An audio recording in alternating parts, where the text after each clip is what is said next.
It makes me happy that Kyrie Irving is active on the socials again. He's back. He's back, He's baby. back and better than ever. Oh my God. It's the off season, guys. You got to go back into the lab, right? You need to sharpen your tools. You need to get things ready for the season. And it looks like Kyrie Irving is in the lab. I'm going to tell you guys what, man, straight up. It's not joyous to me that he's active. It's joyous to me that he's active on so many different stories that are completely unrelated. Yeah. He's clearly he's all seeing, man. He had time today, or he had time this weekend. And he's like, I'm going to respond to this story. I'm going to respond to that story. I'm going to respond to this over here. I'm going to make a comment over here. It's like, it's not one continuous topic as he usually does. He was spraying, dude. He was blindsided. I was blindsided by him being blinded by the blind side. That might be my favorite, man. You got me. So Michael Orr is back in the news because he petitioned a court on Monday that Sean and Leanne Tuffy? I've never known how to say their names because spoiler. I've never watched. Yeah, that's well done, Tom. I've never watched The Blind Side, so I don't know how to say that name. Same note too. They never adopted him. Instead, they tricked him into signing a document, making them his conservators and enriching themselves. And Kyrie Irving on Twitter said, "If this is true, the movie had me completely fooled. SMH facepalm emoji. What a scamming ass world we live in." Kyrie Irving fooled by a movie? No. What?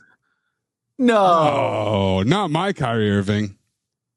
He didn't. Third Eye Kai would never be fooled. What a scamming ass world we live in. Was I think that's my that scamming ass world got me again. I mean, oh my God, man! He watched that movie, and it's almost like that was Kyrie's goddamn that was his fucking What's the Karl Marx book called? Mein Kampf? No, Karl Marx, you asshole. Karl Marx. No, it's good, Maze. You shouldn't know that. Yeah, Jesus Christ. No, why? It's good that you don't know Adolf Hitler's hits. That's fine. Yeah. That's fine. No, he does. Manifesto? No, yeah. Kelly, you know what? Let's not do this at all. Wait. Kyrie.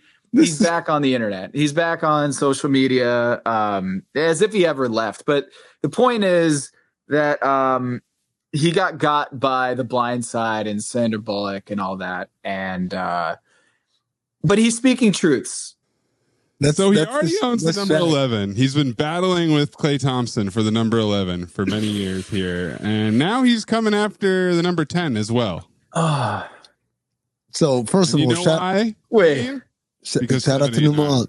Yep, there you go. Give yourself a loser game show sound for that one. But no, man, this is what I love, man. I love the numerology. I love connecting the dots and the threads that you find. So Kyrie wears number 10 and he claims this is a legacy, and he's right. He is right. Because Mecca Okafor, it all started with Mech. Right?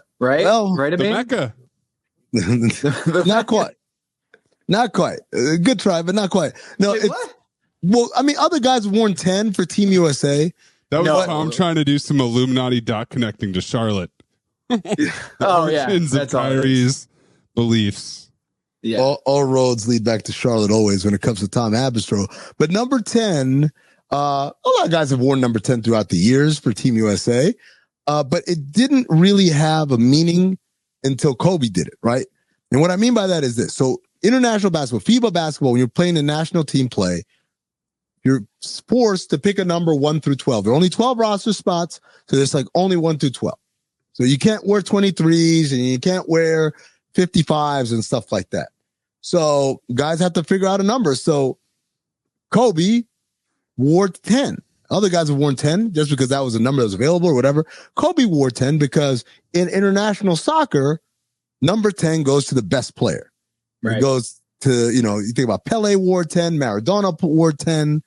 10 is the number. That's the number you go with. So it's all thought out. Like Kyrie said, it's all thought out. But every other American player after Kobe who have worn the number 10 have been members of a society I like to call the Knights of the Triangular Table. This is the High Council of Kobistan, the nation of avid supporters of the supreme leader, the chosen one, Kobe Bryant. And even though he's no longer with us, and we're sad about that, his legacy lives on throughout the worship and the work of these disciples. And these disciples include people like Jason Tatum, Paul George, DeMar DeRozan, and of course, Kyrie Irving. And so I wonder, does Kyrie Irving look at Anthony Edwards as an apprentice of the apprentice? Maze, is this his own rule of two he's trying to enact, where there's always two, a master and an apprentice, one to wield the power and one to wish to overtake him and take it all? What does that do to Jason Tatum, who's still only 19 years old? So he's not exactly a master yet himself. This is going to be contentious, guys. He says nothing is a coincidence. It's not by coincidence that Anthony Edwards has decided to go with number 10, even though he's already decided to go from 1 to 5. And we all know that 5 multiplying at an extreme rate here.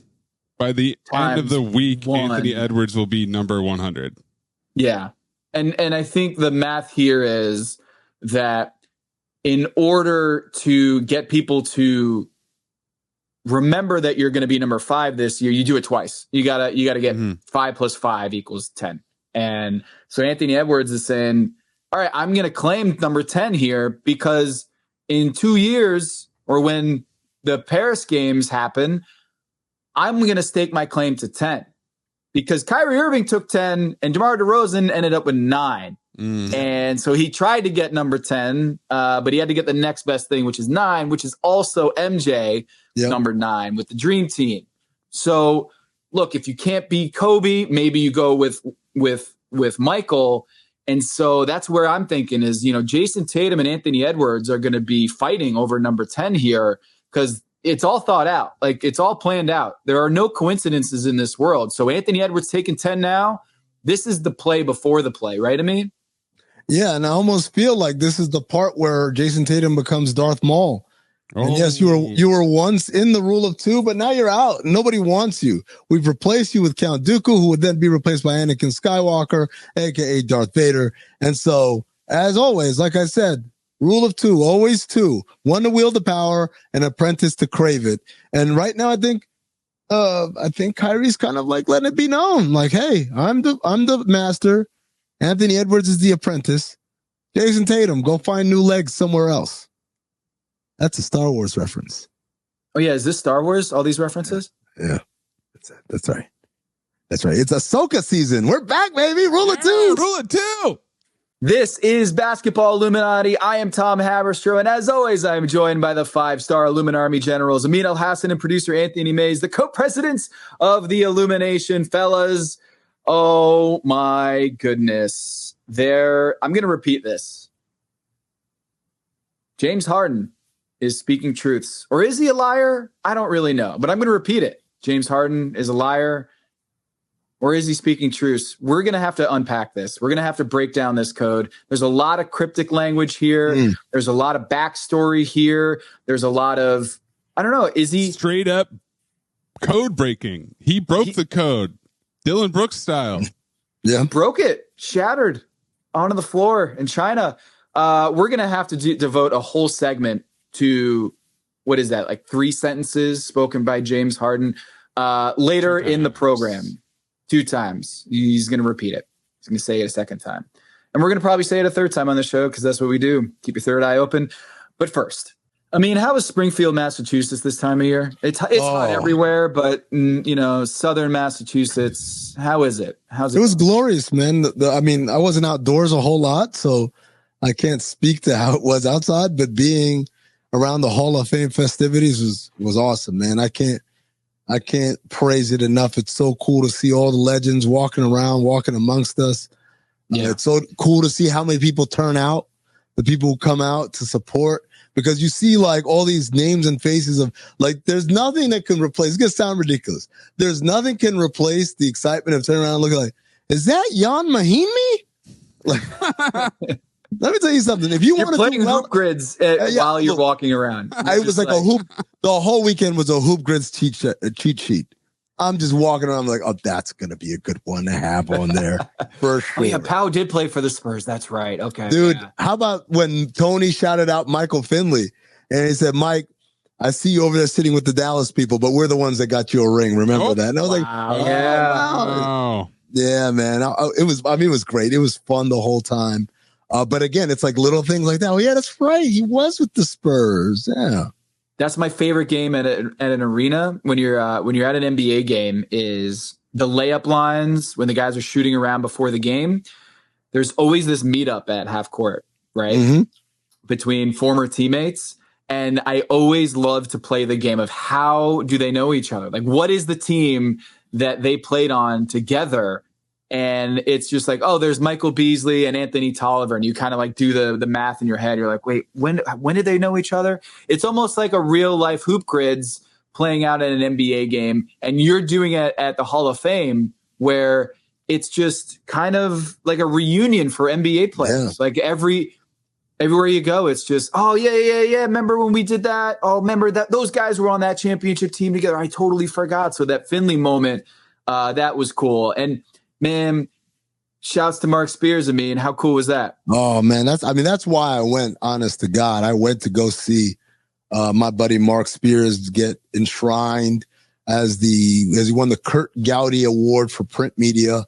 And, that's special in a couple of reasons. One is that, I know other Hall of Famers who have won the Curt Gowdy Award, and it's awesome and it's fun. But, like Mark is someone that I worked with very closely. I had a podcast with him and Chris Haynes once upon a time.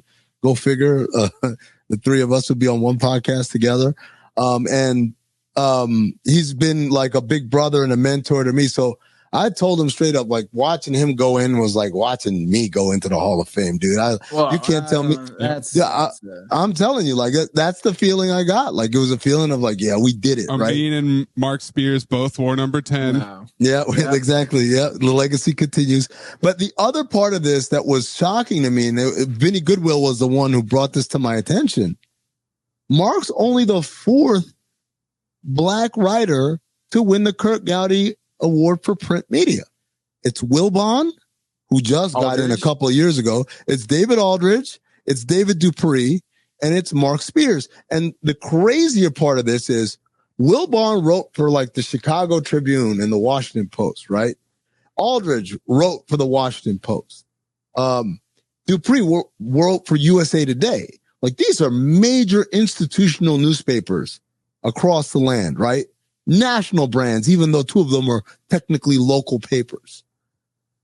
And then you got Marc Spears, who much of his newspaper career was at the Denver Post and a little bit in the Bay Area and a little bit at Boston. I know he covered the big three of Garnett, Ray Allen, and Paul Pierce in 2008 when they won. But the bulk of his career was at not a real national brand of a newspaper. And then obviously he went on to Yahoo Sports from there, now ESPN and Anscape.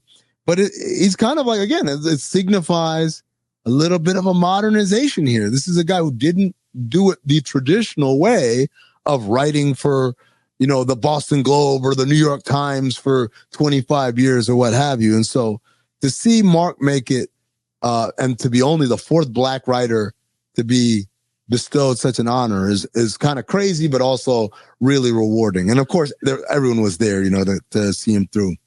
Yeah. And I would say, you are not the only one who feels like he's the big brother to them. Mm-hmm.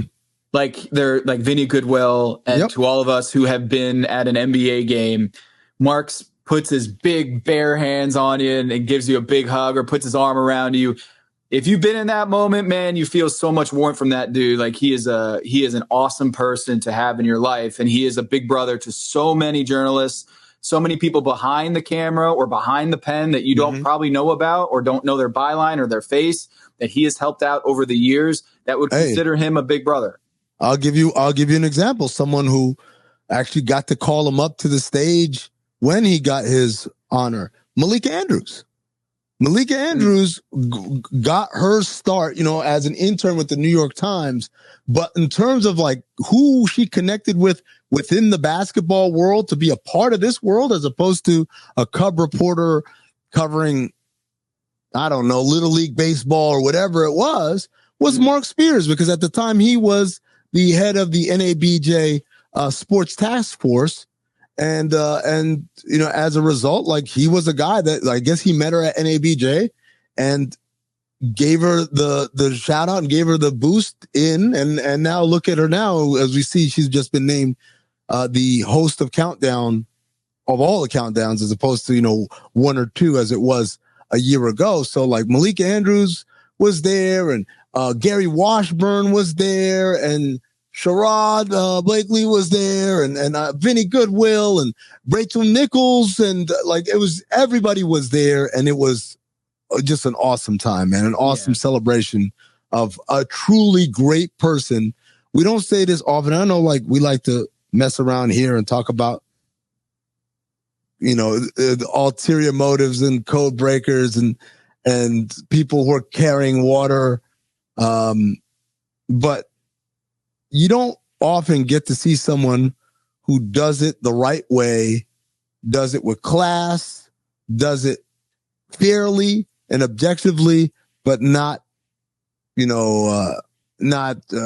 basically doing puff pieces or whatever. And Marc's that. Marc's a dude that's shot straight his entire career, and it's cool to see guys like that get honored.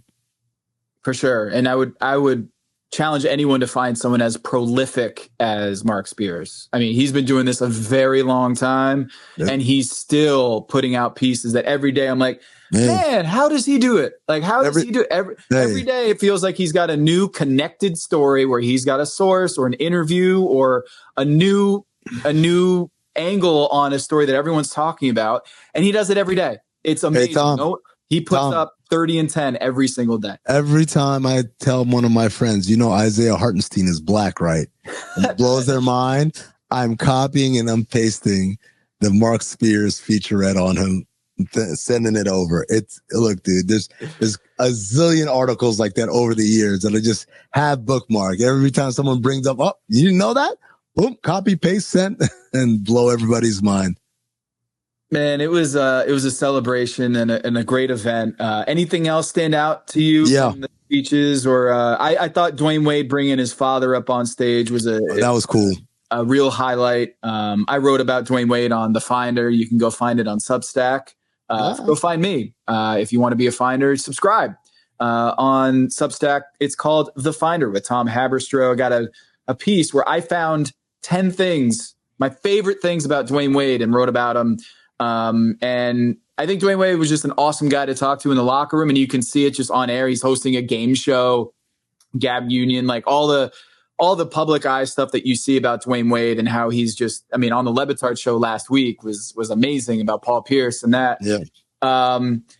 And his speech was very moving, and that was just one of the many moments that stuck out to me. Yeah. I enjoyed his speech as well. I thought it was very well written, very well organized. I thought he did a great job of explaining kind of his background and the importance of his father as playing that role.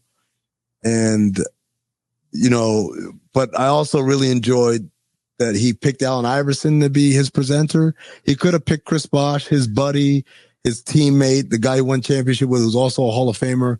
Because the way it works is you just have to have a Hall of Famer present you. So he could have picked one of those guys, but he picked AI, and he said, I wore the number 3 because of you. I wore the arm sleeve because of you. And I thought that was just a great way to honor someone who has caught more than his fair share of, anger and kind of vitriol throughout the years and criticism throughout the years. Yeah. It's really cool to see Allen Iverson being granddaddy in a rocking chair and seeing how much people are showing him love and telling them, you're the reason I do this or I do that or I play like this or I even started playing basketball. For someone like AI, who I'm sure, Jordan was his guy, and like many of us, Jordan was a guy. That must be really cool to hear a generation of people say, Thank you. But beyond that, beyond Dwyane Wade, I thought a really interesting thing happened in Pop's speech, and I don't know if many people picked up on it. Talked about this on Oddball yesterday. Oddball when? This was yesterday on Tuesday's show of Oddball. Excuse me. Pop was praising the fact that he's worked for great ownership, right?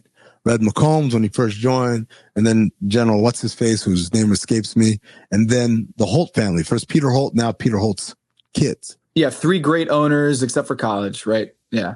Yeah. So he said, yeah, shout out to Kyrie. That's an old Shaq joke, by the way. Shaq said, before, when Shaq first got to LA, he said, I've won on every level except college in the NBA. Yeah, it's one of my favorite quotes. But I mean, Kyrie's just giving tributes to all the greats. Yeah, now. Yes, he is. So Pop makes a note of, the Holt kids, Peter Holt's son and daughter who are now kind of running things, and said something along the lines of, you guys are doing a great job so far. I still haven't received an out of bounds play. And I don't know, maybe we're going to clip it or not. And everyone laughed, and they should laugh. It's a funny thought, right? That a meddling owner would draw up a play and hand it to the coach. Except that's a true story. Robert Sarver did that.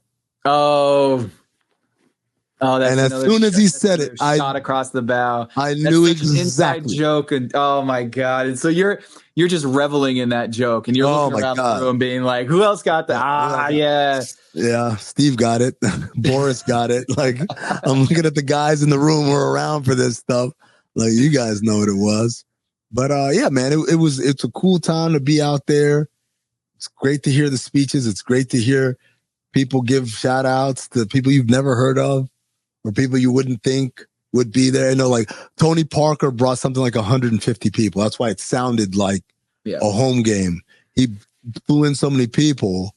And one of the people in this massive group, including the aforementioned Jan me and Boris Diaz, was Thierry Henry, the famous French international, World Cup winner in 1998. He played great for Arsenal, and Ted Lasso actor as well. Yeah. Oh, there you go. Yeah. So seeing Thierry Henry there was kind of cool. And, I'd say, like, we're old friends too. So we chopped it up and everything. So you're not only a Hall of Famer now. Were you also wearing number 10 in your soccer playing? No, you were the best player. No, I wore. So you're just a Hall of Famer. Okay, got it. Yeah. I'm not. Unfortunately, Tom, I'm the exact opposite of an invitee to the Nights of the Triangular Table. I'm something that you say like their sworn enemy, right? Like, the nation of Kovistan still holds me in great anger and disgust and disdain. I don't know what my nation would be called, though. I don't know. Kind of like a rogue actor, if you will. I really loved how international this class was. We've got Pau Gasol from Spain, Tony Parker from France, Dirk Nowitzki from Germany, Dwyane Wade and Popovich holding it down for the United States. And I also loved the stat that one of these Hall of Famers was in the finals for nearly a decade, from 2006 to 2014. One of these guys was on the NBA's biggest stage for all of us to watch. They really dominated a decade. Great personalities on all these guys. Really fun group of guys. Really fun Instagram videos of Dirk and Dwyane Wade. That was sweet. Going back and forth and talking about how Dirk doesn't have a nickname. It's just Dirk. Well, it reminds me of when LeBron and Dwyane were coughing on their way into the finals. I thought about that so much, man. They were trolling Dirk Nowitzki for being sick or whatever, and they were coughing, and then they got their asses beat. So it's cool to see them kind of hang out and laugh about things. And but I mean, I don't know, was a certain Rudy Gobert part of the Tony Parker group? He wasn't because he's over with Team France. So the only people this is bullshit weren't there. They were there, but they weren't there because they were competing either for Team USA or Team France or what have you. Obviously getting ready for the but Tony Parker's got to have a private jet that he could send out to Rudy Gobert or maybe A-Rod. Boris is the only one. I didn't want to go. Boris is the GM. So Boris actually came and he's like, I got to go right after this. I have to fly back and meet up with the team in I think Manila or wherever they're going from here. So. Wait, so literally Rudy Gobert probably could have hopped on that flight? Yeah, but I mean, he's got to play. Boris is just sitting there and like from his ivory tower, like making moves. So it's a little different. Okay. Drinking expensive coffees. And also like fancily prepared coffees. Shout out to like Team France's GM is Boris Diaw and Team USA's GM is Grant Hill. Oh, here we go. I mean, I'm just saying, I'm in great company, baby. Amin feels like he's the GM. I feel like I'm the GM of national teams France now. And Team USA. I can't lose. No? I can't be like people. Who is this? Is this Rudy as well? Two Rudis. I don't understand what language you're speaking. Huh? Yeah, I don't understand it. I need someone to break down the code, maybe translate for me. Maybe James Harden could help translate some things or unpack some things or decode some things. You know what? Let's just get right into it. James Harden, let's break down the code. All Chinese to you, Tom? That's right. It's all just analytics or Chinese. I can't. It's all math to me. I just don't understand. 2 + 2 doesn't equal 4 anymore. It equals 3. And for James Harden, it's not just one time he needs to say it, it's 2 times. So you know what? Let's get into it. Break down some codes right here on Basketball Illuminati. So we've talked about Kyrie Irving being active on the socials, and we mentioned a couple things, but we didn't even get to the tip of the iceberg because there's a little situation brewing with James Harden and Daryl Morey, and Kyrie Irving, of all people, felt like he had to weigh in on Woj calling Harden disgruntled. He said, is he disgruntled, Adrian? 2 question marks. Or is he holding Daryl Morey accountable for his dishonesty and lack of transparency throughout the contract negotiation process this summer? Yeah. This is all so complicated in some sense, but very simple in another. Like James Harden to me is out of moves. And Kyrie Irving is acting like he's on the inside of this, that Kyrie Irving knows that Daryl Morey promised him something. And isn't this the same dude that made James Harden flee Brooklyn? That Kyrie and James Harden? Did that happen, or was that just a dream that I had once that they were all on the same team? So Kyrie's on the inside now and is speaking for James Harden in this and saying that, like, oh, he's just holding Daryl Morey accountable. And I'm sitting here being like, so you know what James Harden's accusing him of? James Harden did a very interesting thing here. He called Daryl Morey a liar. Liar! He went full Anakin Skywalker on... Is that a Star Wars reference? Amidala, yes. He said, liar, when she said that she never talked to Obi-Wan. That's exactly what he did. He hit him with liar. And he said, I'll never work for the Jedi again. Excuse me, I'll never be a part of an organization that he's working in again. But unfortunately, he never specified what he lied about, which is the thing that is the $1 billion question here is what is James Harden accusing Daryl Morey of lying about? And what Kyrie Irving is insinuating is that Daryl Morey promised him something, a handshake agreement that he was going to take care of James Harden or offer him something or trade him. And that never materialized. And so James Harden's out here holding him accountable in China. Daryl Morey's favorite country. That to me was because he says the line, I'm never, Daryl Morey's a liar and I'm never going to be a part of an organization that he's a part of again. And he said it twice. And at the end of it, people started cheering. And I'm like, where the hell is he? Where people are cheering? Oh, it's China. Got you. I'm telling you, when I woke up this morning, it was like 6 a.m. and I'm like going through Twitter and Roy Bellamy had tweeted this out, the video. And I was like, and it was from some like obscure account that I didn't recognize. Yeah. Like it wasn't from like a national credible newsbreaker. And I legit thought this was AI. I thought that this video might still be James Harden. It might still be. No, AI was at the Hall of Fame this weekend. Oh, right. Sorry. I was not sure that this was real. And there was a part of me that was like, until Shams tweets this out or Windhurst tweets this out or Mark Stein tweets this out, I'm not believing that this is real. And this was one of the first moments of my life that I watched a video of a superstar, a player, a celebrity. And I was like, wait a minute, this could be just an AI generated video. Guys, it looked weird. It was like his voice sounded weird. I don't know. It just seemed like this was just they typed in a script and then he says it in a chat GPT.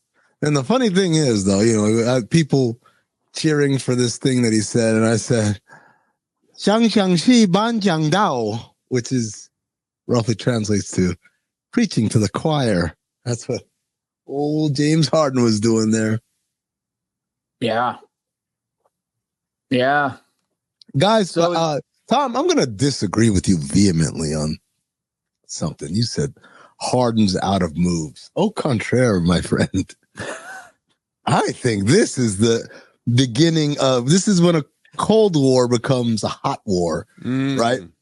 Because up until now, it's all subterfuge. It's behind the scenes. Everyone's kind of smiling through gritted teeth. Everything's fine over here. And what James Harden just did was he just he launched the nuclear codes and let Daryl Morey know, if you thought I'm going to go quietly into the night, guess again. As I said to you guys in the group chat when you posted this, Tom, when you shared this, I said, hey, Damian Lillard, grab a pen and paper, take some notes here. This, ladies and gentlemen, is how you make a mess. You don't say, well, I'll just have to show up and be my best. No, you got to take a whole ass dump on everything, right? And I would say probably 28 teams, that works. I would say put the timer on. I think Harden's out of there. The problem is Daryl Morey is what I like to call a specific grade A premium asshole, right? James Harden is in this class. Daryl Morey's in this class. Jimmy Butler's in this class. Danny Ainge is in this class. Gilbert Arenas is in this class. So I was asked on NBA radio by Rick Hamlin, how do you think Daryl Morey received this? And I told him, I said, this is going to get me in trouble, but I'm going to say this analogy anyway. When Gilbert Arenas was in the locker room and he had the 3 guns on the chair in front of him, and Javaris Crittenton walked in, and Gilbert, the story goes, told him, pick one. Pick a gun. And Crittenton responded by taking out his own gun, cocking it, and saying, I don't need to pick one. I've got my own. Then he may or may not have started singing Oh, Let's Do It by Waka Flocka. So the locker room at this point scatters. Everyone was in there like getting the hell out. Like they don't want to be a part of this. They're like a shootout's about to happen.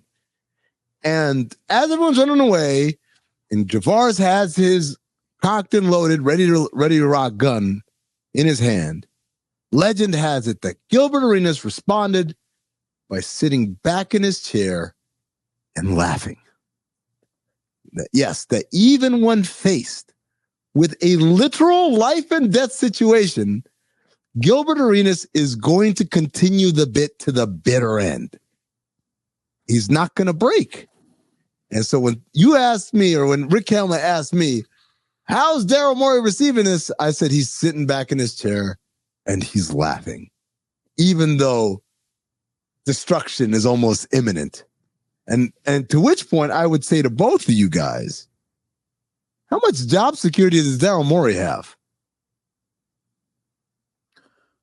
Well, he interestingly left Houston and joined the Philadelphia 76ers, and then promptly the CEO of the 76ers was named Tad Brown, came from Houston. And so it might have been that he had some cover where he has the whole executive team is from Houston. And Daryl Morey is sitting there laughing at James Harden, because if James Harden is not going to report to training camp or does not provide services and playing services, I should say, that's going to be a problem for James Harden. Because according to Bobby Marks, the CBA language for withholding services, a player who withholds playing services called for by a player contract for more than 30 days after the start of last season, covered by his player contract, shall be deemed not to have completed his player contract by rendering the playing services called for thereunder. Accordingly, such a player shall not be a veteran free agent and shall not be entitled to negotiate or sign a player contract with any other professional basketball team unless and until the team for which the player last played expressly agreed otherwise. In other words, if James Harden is unwilling to participate in the organization that Daryl Morey is employed by, then he is at risk of basically being in NBA purgatory for the foreseeable future. He can't sign with another team. Tom. So we need to discuss what withholding playing services means. Exactly. There's wide latitude, probably lawyers will remember. Exactly. Wide latitude, also wide fatitude. Yes, sir. Yes. Get the fat suits out. It's fat suit season. Even though we have his agent saying on podcast that he's going to be in the best shape of his life and that he's never been hungrier. Hungry, you say? Hungry hippos. But Jason Dumas, who's reporting, is pretty great. Credible reporter out in the Bay Area and has tentacles in Philly. Is reporting that the agent for James Harden, didn't name him by name, but he said the agent did not back him on that statement, did not advise him to make that statement. Troy Payne. Yep. Did not stand by James Harden making that statement. Did not advise him to make that statement. So here's where it gets interesting, is who is advising or providing counsel for James Harden in this situation?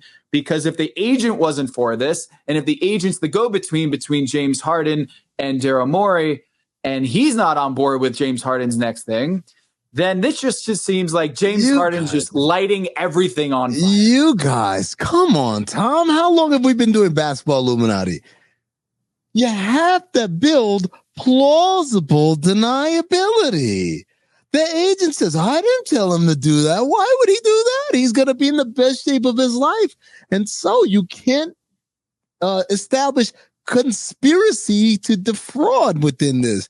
And as far as what Bobby Marks posted, that's fine. But as we know, and we told you guys this time and time again, in the NFL, you don't like it. What you do is you sit out. There's 16 games. They can't afford to lose you even for a couple of them.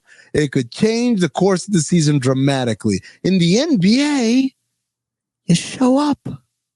You show up and you make a mess. What they're doing right now is establishing two things. It's not premeditated, and it's about to get messy as fuck.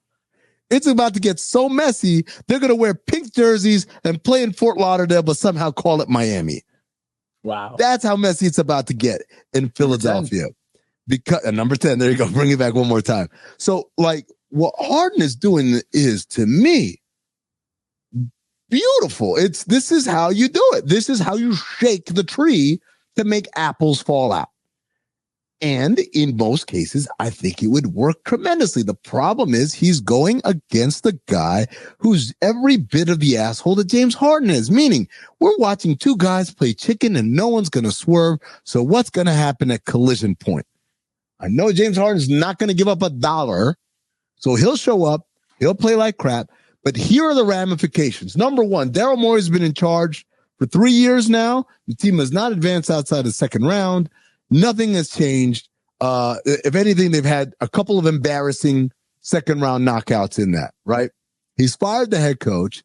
There's not a single player on the roster who wasn't there, who was there before him other than Joel Embiid. The guy that he made a huge play for, that he promised everybody was his messiah, and he went on and got him. A year later, this dude wants out. And guess what? It wasn't a year later when he wanted out. We knew all year long this dude was talking about not coming back to Philadelphia. Can I stop you right there for a second? I mean, sure. So last year, he took a team-friendly contract to provide Philadelphia with $14 million less. Yeah, $14 million less. Yeah, took a pay cut. This summer, he opts in. Yes. When he wants an extension and doesn't get it, he opts in. Yes. And then he demands a trade, as he's wont to do. Right. And now he's accusing Daryl Morey of lying. The opting in, I believe, I'm not reporting, I don't know anybody, I haven't south to anybody, yada, yada, yada.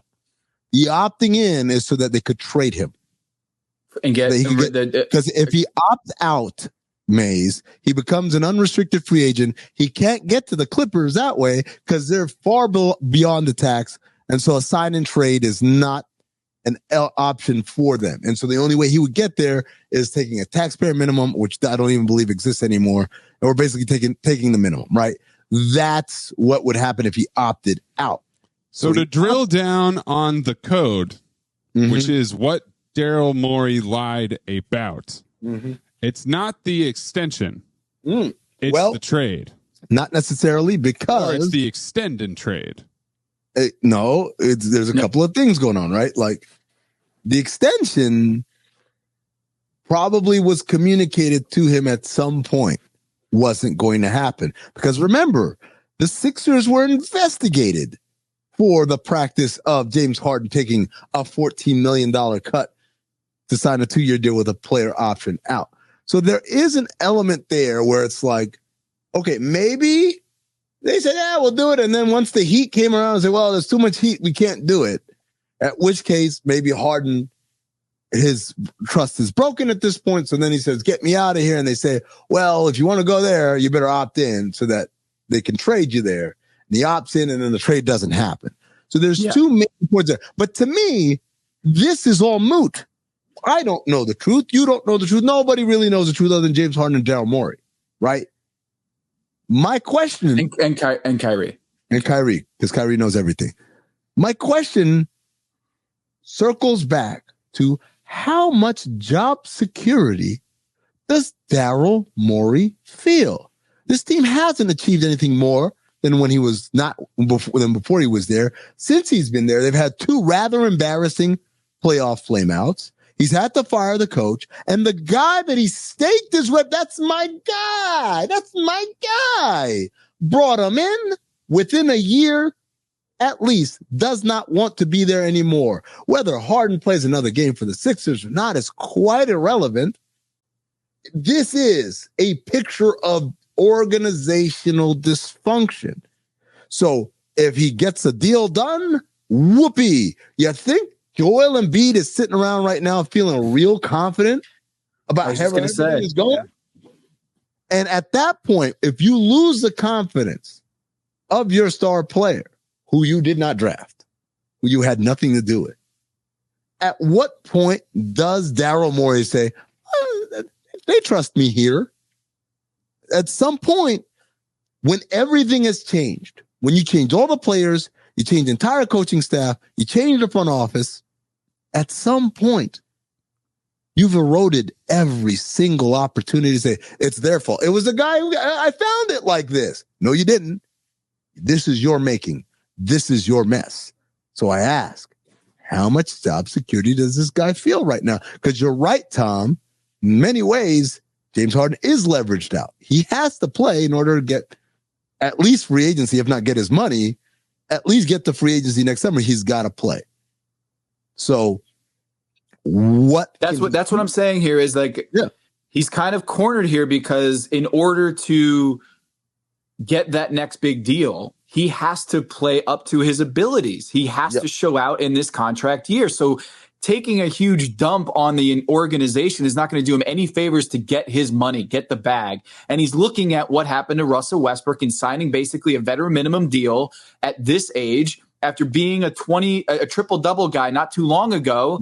And now he's a vet minimum guy. He might be looking in the mirror and seeing that same fate if he decides to take a dump on Daryl Morey and the organization and try to light this thing up with a fuse. And so that is what Daryl Morey is saying. Look, Daryl Morey, think about the enemies that Daryl Morey has created in his tenure with the NBA. He created an enemy out of China. He created an enemy out of Yao Ming. He created an enemy out of LeBron James, Clutch. He's gone after everybody and says, I am still here. I am still running basketball ops for this organization, even though you said last year at training camp, Ben Simmons demanding a trade, and he's going to wait until the right trade comes along. And he played chicken with Ben Simmons. He did. And ultimately got the deal that he wanted in James Harden. And here lies the rub, is that at the time, Daryl Morey looked like he made out like a bandit. He got Ben Simmons, who wasn't playing for months after a big flame out in the series against Atlanta. Doc Rivers says his thing. Joel Embiid says his thing. And Daryl Morey still got James Harden in exchange for Ben Simmons, who hadn't played in months, right? And had back surgery and all these red flags. He still got James Harden. The problem is, now what? So you got James Harden and you got him on a $36 million one-year contract this summer. You did not extend him, but now what are you going to do with that asset? What are you going to do? But Tom, that's the flip side of this. He got James Harden, who promptly did not want to be there anymore. Like, all that's well and good. And what I said last year still stood, and he got it. And I think it'll stand for this as well. I think he's not going to trade James Harden unless he gets what he wants. He is the wrong guy to play chicken with in the same way that James Harden is the wrong guy to play chicken with, because he has no problem with showing up fat and out of shape or mailing in it. He's got no problem doing that, right? So the end of this whole thing is maybe James Harden screws up and then has to do the Russell Westbrook thing. Maybe. But I'm going to tell you what. Daryl can't be long for this shit either. Because there's only so long you can be this big badass who antagonizes everybody, who sends bullshit trade deals to people, who is, worn out his welcome with several agencies, who does all this shit and then doesn't win either. And I'm not talking about win a championship. Win more than one playoff series. Okay. Like we might be looking at the elusive lose. Daryl Morey gets fired. James Harden signs a vet minimum, and the Philadelphia 76ers flame out on another season. Oh, you forgot about the other lose in that. And Joel Embiid says, I'm out of here. Yeah. Wow. Because that's the move, right? I mean, that's the collision. How much leverage does Daryl Morey have, or his job security? How much job security does he have if Joel Embiid gets off the phone with James Harden and is like trying to convince him to stay or play nice, but at the end of that phone conversation, it's actually the tables turn and James Harden convinces Joel Embiid, get out of here, dude. Get out. This is not the dude you want to be hitching your career to. And then if Joel Embiid goes to Joshua Harris or above Daryl Morey and just says, I want out, it's either him or it's me. And that's the situation that you're describing, Amin, is Daryl is playing chicken and he is comfortable with the uncomfortable. This guy has done the things that we thought he would resign in the face of all this backlash or lose his job. And he hasn't. And so at this point, Joshua Harris, who famously hired Sam Hinkie and then decided he couldn't take it anymore because of off-court issues and the fact that his kids were coming up to him and saying, Daddy, everyone's making fun of me at school because of my association with this franchise. Something that I predicted to Henry Abbott years earlier when the process is in full swing, and Henry was like, no, these guys are different. They're Wall Street people. I'm like, okay.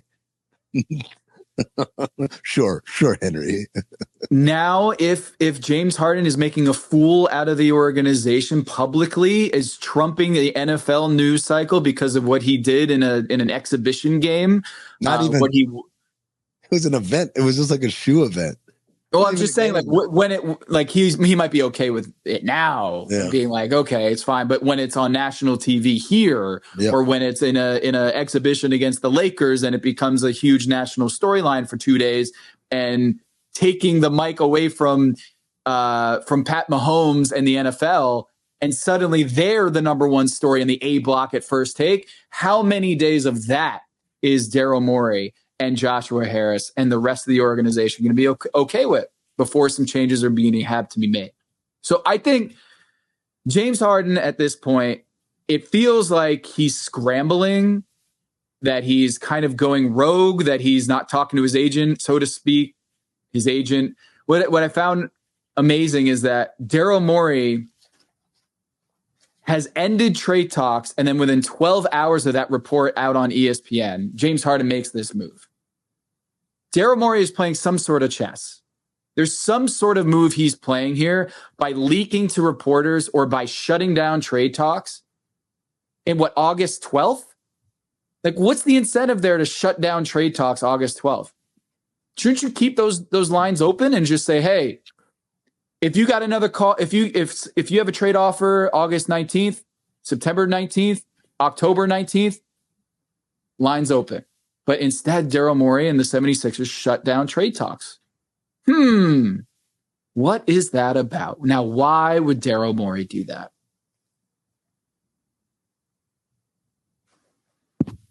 Well, we'll never get a straight answer out of him, Tom, because Daryl Morey is a liar. Well, also, he's not on social media. You can't actually access Daryl Morey. He doesn't tweet about anything. So we'll never get the real story. Let me say that again. Daryl Morey is a liar. He went on Paul George's podcast, which I want to actually listen to because I want to see what he does about Jackie Moon or whatever the hell the name of the dude who's an actor on that podcast. Remember they had that little. Wait, I got a question for you, Amin. I got a question for you. I know you don't listen to our show all the time, but have you ever watched a clip from a podcast and said, I'm going to go listen to that whole episode? Have you ever actually listened to the whole episode? Done it? Like being like, I have. I'm wondering how effective these clips are for most people. Are they like, you know what? I'm going to add that to my rotation. I know everyone listening to this show gets everyone listening by that. Like, oh, there's a clip online. Everyone who sees basketball Illuminati clips online, they will always listen to the podcast in full and subscribe and become part of the Illumination. I get that. But have you, Amin, ever listened to a clip on Twitter and been like, you know what? I'm going to listen to that whole episode and I might actually try this podcast out? I have. So it is what it is. The Cameron and Mace podcast. I started watching full episodes when I started seeing so many clips and they're talking about so many different things and they're always funny and they're always just interesting. That's how I started watching. I can't say I watch every single episode of theirs, but I will oftentimes, if I find some time, I'll watch full episodes of theirs. There's a couple of comedy podcasts, Bad Friends, with Andrew Santino and Bobby Lee. I'll go do that. Andrew Schultz, obviously. Flagrant 2 is another podcast where we all see clips and then, okay, I got to see this episode. What about someone you don't know, though? Like someone that is just like, oh, that's really interesting. I don't know who this person is, but I'm going to listen to that episode. Never. Yeah. Never. Well, you might with this Paul George one, even though you know Paul George. I know who Paul George is, though. And I'm this specifically because I wanted to hear Stephen A. go face to face with this guy who he's been having a little bit of a exchange of war of words with. But I think the important thing for everybody listening to this is we can't do it justice. You got to go and at least watch this clip, because it sounds like Stephen A. doing his usual very serious voice when he's telling you a story about someone coming up on him. But when I tell you, the story and his voice don't do enough justice to how he looks. He's wearing these rose-tinted, smoky glasses. He's got frameless glasses. Frameless. Right? He's got key detail. Pure white shirt with one of those collars where it's like a strap and the buttons are off to the side. I've often described this as the shirt that I wore to my prom, because that's the kind of shirt I had on, although mine was black.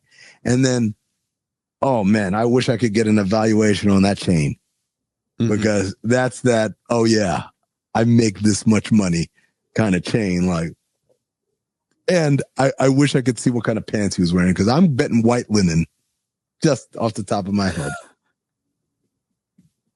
Glorious.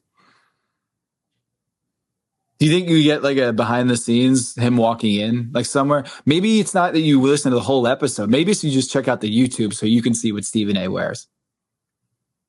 Well, I want to see what he has to say, but yeah, maybe that too. Did that not just sound like Stephen A.? Maze, did you hear that when Amin just said that sentence? It sounded like, I died. That's why the video is an important component, because otherwise, how would I know that Stephen A. is not here with us right now? That's right. Wearing frameless rose-colored glasses, seeing the world through rose-colored glasses. Oh no, the pants are black. I just pulled it up on YouTube. That's upsetting. Wearing white at every level except for the pants. I'm imagining him at the Michael Rubin party, and he just decided not to change. He's got it looks like white high top Converses. White at every level except for the pants.